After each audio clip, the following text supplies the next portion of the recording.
कि इंडिया जो है आने वाले वक्त का जो है सुपर पावर भी बन सकता है। कि भारत कहाँ का सेक्युलर है, भारत तो तंग जहन वाला मुल्क है और मोदी की छोटी सोच ने भारत को इतना छोटा बना दिया कि पूरी दुनिया देख रही है इस भारत की औकात इस वक्त। और अब तो सेकुलर भारत की हकीकत दुनिया पे बड़ी मेरे ख्याल से खुलकर आ गई है, वाजे हो गई, क्लियर हो गई, एक्सपोज हो गई है। क्योंकि हम लोग मैडम एक बिकी हुई कौम है, हम बिके हुए लोग हैं, हमें खरीद लिया गया हुआ है। चाहे वो IMF ने खरीदा हो, चाहे वो सऊदी अरेबिया ने खरीदा हो, चाहे वो चाइना ने खरीदा हो, हम लोग बिके हुए कौम है। और बिके हुए जो लोग होते हैं ना, वो अपने फैसले खुद नहीं कर सकते, उनके जिन्होंने खरीदा होता है वो फैसले करते हैं। आपका बोलना तो बनता ही नहीं था, पलट तेरा ध्यान किधर है। सबसे पहले उन्होंने चकराया world foolish president Donald Trump को, जिन्होंने आप ये कह लें कि इंडिया को धमकाने के लिए, डराने के लिए पहले पाकिस्तान का साथ दिया, इंडिया झुक जाए, फिर अफगानिस्तान का साथ दिया कि इंडिया झुक जाए, नरेंद्र मोदी नहीं झुका। फिर उन्होंने रशिया और चाइना पे टैरिफ लगाने की धमकी दी, इंडिया नहीं रुका, नहीं झुका। फिर उन्होंने ब्राज़ील पे टैक्स लगाने की धमकी दी, टैरिफ लगाने की, नहीं झुका। फिर टैरिफ के साथ पेनल्टी लगाने की धमकी दी, फिर भी नहीं रुका। तो अब फाइनली क्या किया है कि आपने ये देखा कि आज तो इंडिया ने जो है वो कमाल कर दिया है। इतिहास में लिखा जाएगा और इतिहास के पन्नों पे ये सुनहरी हरूफ में लिखा जाएगा कि एक ऐसी इकोनॉमी भी उठी थी एशिया से और एक ऐसी मिलिट्री पावर भी उठी थी जिसने यूनाइटेड स्टेट ऑफ अमेरिका को ब्लंटली ये कहा था ऑन मीडिया पे आके, और एक ऐसे लीडर की सरबराही में कि we will not interested in your F-35 compromise on sanctity, security and interest of the Indian public. ठीक है। चाइना भी घुटने टेक चुका हुआ है हिंदुस्तान के आगे। आपको याद होगा लद्दाख में कितना बड़ा मामला चल रहा है हिंदुस्तान का, और चाइना कितनी जंग का मामला है, कितनी जगह का मसला है। चाइना घुटने टेकता हुआ नजर आ रहा है हिंदुस्तान के साथ दोस्ती करने के लिए। तो अब वो चाइना रशिया को बीच में डाल के हिंदुस्तान को दोस्ती करने की तरफ आ रहा है। तो इसी तरह देखिए, अगर तो चाइना को दुनिया की फर्स्ट इकोनॉमी बने रहना है तो उसे हिंदुस्तान के साथ बनानी पड़ेगी, क्योंकि इस टाइम अमेरिका भी हिंदुस्तान को पूरी सपोर्ट कर रहा है, यूरोप भी पूरी सपोर्ट कर रहा है, रशिया भी सपोर्ट कर रहा है। आप ये देखिए, अरब अमारात जो मुस्लिम कंट्रीज हैं वो भी सारे हिंदुस्तान को सपोर्ट कर रहे हैं। कोई आपको पाकिस्तान को सपोर्ट करते बहुत कम कंट्रियां नजर आएंगी। तो हिंदुस्तान इन स्पोर्ट्स की वजह से तो हिंदुस्तान एक स्ट्रॉन्ग कंट्री बन चुका है, स्ट्रॉन्ग पावर बन चुका है, दुनिया की बड़ी इकोनॉमी बन चुका है, दुनिया की हर चीज उधर बनाई जा रही है। मैडम, हम आपस की लड़ाई में इतने मगन है कि हमें भारत में मुसलमानों पर तोड़े जाने वाले मजालिम की जरा बराबर भी परवाह नहीं है। अस्सलाम वालेकुम, नमस्कार दोस्तों, मैं हूं सखावत अली खान। मूर्ख जब तहरीक लिखेगा तो प्राइम मिनिस्टर नरेंद्र मोदी का नाम सुनहरी लफ्ज़ों में लिखा जाएगा और कई सदियां मोदी जी के नाम का एहतराम करेंगी।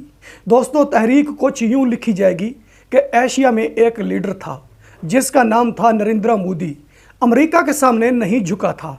अमेरिकी प्रेसिडेंट ने मोदी जी को झुकाने के लिए उसने पाकिस्तान से ऑयल निकाल दिया था और मोदी जी से कहा था कि दुनिया से ताल्लुकात ख़त्म कर दें, रशिया से ताल्लुकात ख़त्म कर दें, ईरान से ताल्लुकात ख़त्म कर दें, चाइना से ताल्लुकात ख़त्म कर दें, नेपाल से, लद्दाख से, मतलब पूरी दुनिया से ताल्लुकात ख़त्म कर दें। बट PM मोदी किसी दबाव में नहीं आया था। जब PM मोदी किसी दबाव में नहीं आया था तो अमेरिकी प्रेसिडेंट ने पाक सरजमीन से तेल निकालने के बजाय उसने पाकिस्तानियों का तेल निकाल दिया था।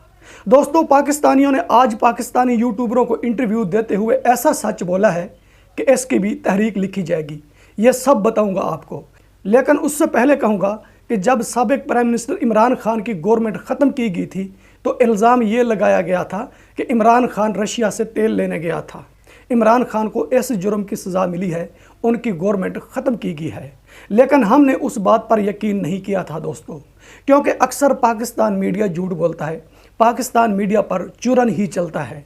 दोस्तों, हमने उन पर मुकम्मल तौर पर यकीन नहीं किया था, लेकिन रीज़न यही बताई गई थी कि इमरान खान रशिया से तेल लेने गया था तो उनकी गवर्नमेंट को ख़त्म किया गया है।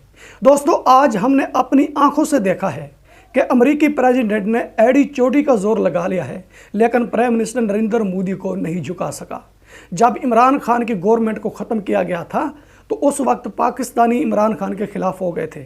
इमरान खान की गवर्नमेंट गिराने में पाकिस्तानियों ने अपना किरदार अदा किया था, लेकिन जब PM मोदी की गवर्नमेंट गिराने की कोशिश की गई दोस्तों तो सब इंडियन PM मोदी के पीछे खड़े हो गए। लेकिन अपोजिशन जमात के लोग सवाल उठाते रहे। अपोजिशन जमात के अलावा जितने भी इंडियन हैं दोस्तों, सब के सब PM मोदी के पीछे खड़े हो गए। खड़े क्यों हो गए? कि प्राइम मिनिस्टर नरेंद्र मोदी एक सच्चा लीडर है, ना डर लीडर है और झुकने वाला नहीं है, इसलिए सब के सब इंडियन उनके पीछे खड़े हो गए। तो दोस्तों, अब हकीकत सुने पाकिस्तानियों की। PM मोदी वो दौलत है दोस्तों, ना तो इस्तेमाल करते ख़त्म होती है और ना ही गलत इस्तेमाल करते ख़त्म होती है।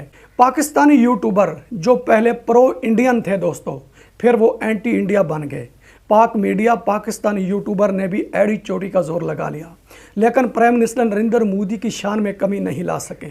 दोस्तों, जितना हो सका इन्होंने जोर लगाया, पीएम मोदी की शान बरकरार रही, उनकी इज़्ज़त बरकरार रही।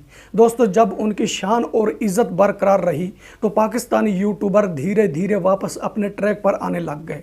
अब पाकिस्तानी यूट्यूबरों ने क्या किया है दोस्तों, पाकिस्तानी यूट्यूबर नैला शैला ने पाकिस्तानियों का इंटरव्यू किया है। एक पाकिस्तानी ने ऐसा सच बोला है दोस्तों, नैला शैला सुन हो गई है। जिस तरह इंसान को एक इंजेक्शन लगाया जाता है सुन करने वाला, इंसान सुन हो जाता है, इसी तरह पाकिस्तानी यूट्यूबर नैला शैला सुन हो गई है। सुन क्यों हुई है दोस्तों? सुन इसलिए हुई है कि नैला शैला एंटी इंडिया है। इस वक्त भी ये एंटी इंडिया बनी हुई है। जब इसने एक पाकिस्तानी से सवाल किया दोस्तों, तो पाकिस्तानी ने ऐसा सच बोला, नैला शैला को पसीना आ गया। नैला शैला ने पाकिस्तानियों से सवाल किया कि Indian prime minister Narendra Modi को अमेरिकी प्रेसिडेंट क्यों नहीं झुका सका। तो पाकिस्तानी ने कहा दोस्तों कि प्राइम मिनिस्टर नरेंद्र मोदी वो लीडर है जो डरने वाला नहीं है, झुकने वाला नहीं है, जिसने इंडिया को एक वादी बना दिया है, जिसने इंडियन कौम को एक अजीम कौम बना दिया है। जब भी दुनिया इंडिया का नाम लेती है या इंडियन लोगों का नाम लेती है तो बड़े एहतराम के साथ लेती है। पूरी दुनिया इंडियन लोगों का एहतराम करती है। प्राइम मिनिस्टर नरेंद्र मोदी वो लीडर है, ना तो कोई इसको झुका सकेगा और ना ही कोई इसको गिरा सकेगा। दोस्तों, जब नैला शैला ने पाकिस्तानियों को ये जवाब सुने तो नैला शैला को घर जाने का रास्ता भी नहीं मिला। तो ऐसा क्यों हुआ? ऐसा इसलिए हुआ दोस्तों, अमेरिकी प्रेसिडेंट डोनाल्ड ट्रंप ने भी एड़ी चोटी का जोर लगा लिया है प्राइम मिनिस्टर नरेंद्र मोदी को झुकाने के लिए, लेकिन प्राइम मिनिस्टर नरेंद्र मोदी झुका नहीं है और डरा नहीं है। अमेरिकी प्रेसिडेंट डोनाल्ड ट्रंप ने यह कहा है कि असला भी इंडिया को मैं बेचूंगा और ऑयल भी इंडिया को मैं बेचूंगा, यानी डीजल पेट्रोल भी इंडिया को मैं बेचूंगा। तो प्राइम मिनिस्टर नरेंद्र मोदी ने कहा है कि ऑयल मैं अपनी मर्जी से खरीदूंगा, मैं रशिया से खरीदूंगा, तुमसे नहीं खरीदूंगा। जो मैं रशिया से खरीदता हूं उससे इंडियन पब्लिक का फ़ायदा होता है, जो मैं तुमसे खरीदता हूं इंडियन पब्लिक को महंगा देना पड़ता है, तुमसे नहीं खरीदूंगा, मैं रशिया से खरीदूंगा। तो दोस्तों, उसके बाद डोनाल्ड ट्रंप ने पाकिस्तान से ऑयल निकाला। जब डोनाल्ड ट्रंप ने पाकिस्तान से ऑयल निकाला दोस्तों, तो पाकिस्तान मीडिया पर शहनाइयाँ बजने लग गई। पाकिस्तान मीडिया भंगड़े डालने लग गया कि पाकिस्तान से ऑयल निकल आया है, अब पाकिस्तान अमीर तरीन मुल्क बनेगा और दुनिया को पाकिस्तान कर्ज देगा। दोस्तों, जब इनकी हकीकत सामने आई है तो हकीकत ये सामने आई है कि पाकिस्तान से ऑयल नहीं निकला, सिर्फ अमेरिकी प्रेसिडेंट ने मोदी जी को झुकाने के लिए यह सब कुछ किया है। तो दोस्तों, डोनाल्ड ट्रंप का अब ये आलम है कि अब जब दुनिया डोनाल्ड ट्रंप और मोदी जी का नाम लेती है तो मोदी जी के चर्चे होते हैं। दुनिया कह रही है कि डोनाल्ड ट्रंप अपने अक्ल से जा चुके हैं। तो दोस्तों, इसके अलावा एक पाकिस्तानी ने नैला शैला को इंटरव्यू देते हुए कहा है, हमें तो नज़र आ रहा है कि इंडिया मुस्तकबिल में सुपर पावर बनेगा, सब पावर इंडिया के पास आ रही है।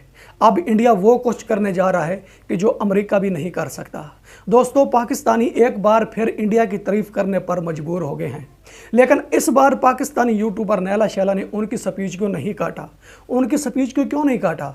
जब नैला शैला इंटरव्यू करने लगी दोस्तों, शुरू से लेकर एंड तक इंडिया की तारीफ थी।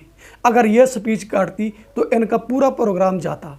नैला शैला ने इस स्पीच को नहीं काटा और बड़ी ही मजबूरी से नैला शैला ने अपने यूट्यूब चैनल पर इस स्पीच को चलाया है। दोस्तों, जब नैला शैला ने इस स्पीच को चलाया तो लोगों ने नैला शैला को अच्छा कहा, बुरा नहीं कहा। और जब भी कोई नैला शैला की वीडियो देखता है दोस्तों, तो लोग कहते हैं कि ये इंसानियत के लिए काम नहीं करती, ये सिर्फ पैसों के लिए करती है, क्योंकि अक्सर पाकिस्तानियों को दुनिया इन्हीं लफ्ज़ों में याद करती है। तो दोस्तों, जब पाकिस्तानियों का ये इंटरव्यू रिलीज़ हुआ तो पाकिस्तानी जर्नलिस्ट फिजा खान ने कहा है कि पाकिस्तानी पागल हो चुके हैं। पाकिस्तानी ये बात क्यों कर रहे हैं कि इंडिया सुपर पावर बनने जा रहा है? इंडिया तो वो कंट्री है जिसमें मुसलमानों पर बहुत ज़्यादा जुल्म होता है। इंडिया एक गिरी हुई कंट्री है, इंडिया का तो नाम भी नहीं है दुनिया में। ये किस तरह कह रहे हैं कि इंडिया सुपर पावर बनने जा रहा है? तो दोस्तों, जब पाकिस्तानी जर्नलिस्ट फिजा खान ने पाकिस्तानियों का सच सुना तो सोचने पर मजबूर होगी कि एक देश में दो मौसम पैदा कैसे हो सकते हैं।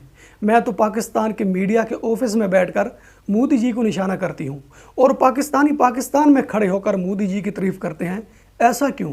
तो दोस्तों, जब दो प्रोग्राम देखे जाते हैं तो जो पब्लिक बोलती है वो सच होता है और जो फिजा खान बोलती है दोस्तों, उसमें चूरन बिकता हुआ नजर आता है। हकीकत ये है दोस्तों। तो दोस्तों, इसके अलावा पाकिस्तानी शहरी आबिद अली मोदी फ़ैन भी पहले प्रो इंडिया था, बाद में आबिद अली एंटी इंडिया बन चुका था। एंटी इंडिया क्यों बन चुका था? एंटी इंडिया इसलिए बन चुका था दोस्तों, आबिद अली को भी डर था। डर की वजह से आबिद अली एंटी इंडिया बन गया। एंटी इंडिया बनने के बाद फिर आबिद अली दोस्तों आहिस्ता आहिस्ता अपने ट्रैक पर आ चुका है। आबिद अली ने फिर इंडिया की तारीफ शुरू कर दी है और मोदी जी की तारीफ शुरू कर दी है। आज आबिद अली ने मोदी जी की ऐसी तारीफ की है दोस्तों, जिसने भी आबिद अली का प्रोग्राम देखा उसने आबिद अली को अच्छा कहा। तो दोस्तों ये आबिद अली वो आबिद अली है कि जो पहले जी न्यूज़ को गालियां दे चुका था और पठान भाई को फेक मुसलमान, फेक यूट्यूबर तक कह चुका था, और फिर Abid Ali India and PM Modi की तारीफ करता हुआ नजर आ रहा है। तो दोस्तों इस गुफ्तगू की हकीकत क्या है? इस गुफ्तगू की हकीकत यह है कि डोनाल्ड ट्रंप मोदी जी के सामने 0-0 है। तो दोस्तों जन मीडिया, जन यूट्यूबरों ने इंडिया एंड मोदी जी की तारीफ करके घर बनाया, गाड़ियां, बैंक बैलेंस बनाया, फिर वो एंटी इंडिया बन गए, और फिर जब पैसे की ज़रूरत पड़ी है तो प्रो इंडिया, प्रो मोदी बन गए हैं। तो दोस्तों सलूट है इस लीडर को, जो गलत भी यूज़ होता है और ठीक भी यूज़ होता है। तो दोस्तों आपको वीडियो पसंद आती है तो वीडियो लाइक करें, वीडियो शेयर करें एंड चैनल सब्सक्राइब करें। अब तक के लिए इतना ही, मिलते हैं नेक्स्ट वीडियो में।